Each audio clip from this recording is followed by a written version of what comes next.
السلام علیکم. عدالت هم ستا، جج هم ستا، ګوام ستا او وکیل هم ستا. دینه پس څه پاتې شي؟ دا کیسه مې د عمران خان خلاف سایفر او توشاخانه کیس کې درته کومه.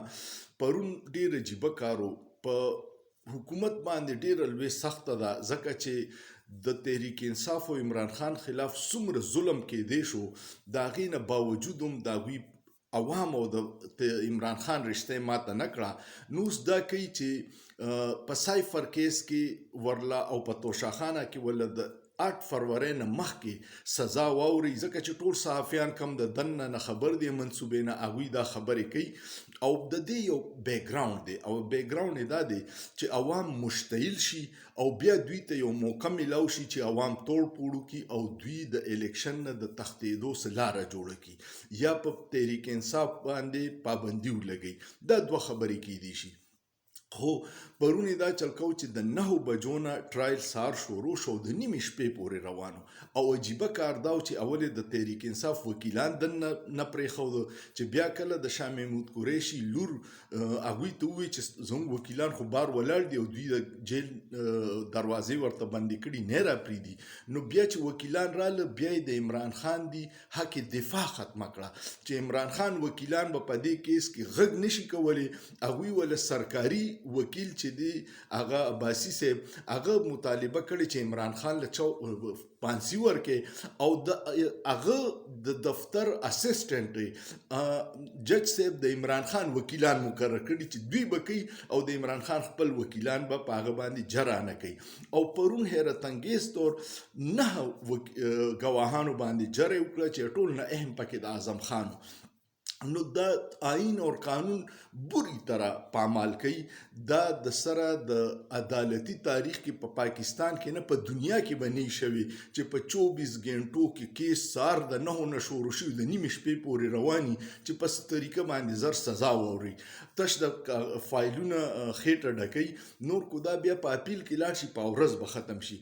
خو د دې په شا یو سایکولوژیکل یو نفسیاتي جنگ دی او نفسیاتي جنگ دا دی چې د تحریک انصاف ورکر سپورټر یو خو غوسه کې راشي راوځي او توړ پوړ کی، دا به بالکل نه کوي. او دویم دا چې مایوس شي او بیا په 8 فروری را اونوزي. مایوسه کېږي به نه، غوسه به نه کوي. الله ډېر لوی رحیم او کریم ذات دی. وایي د مړ کولو نه بچ کولو والا ذات ډېر لوی دی. څومره چې سازشونه کېږي بر الله ناست دی او الله د هر څه ګوري او الله په مخ کې دی چې څوک ظالم دی او څوک مظلوم دی. نو دا نشي کېدی چې هر وخت د ظالم کامیاب شي او مظلومانو د اړو څوک اوري نه.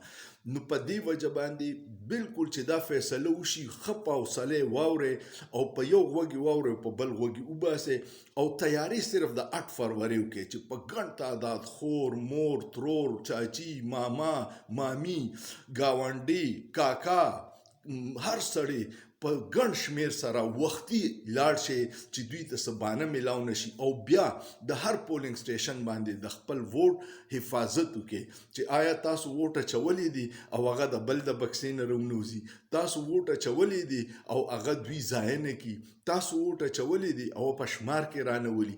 دا ټول کارونه دي. پوره منوسئ، بالکل اشتعال کې را نشئ، غوسه نشئ.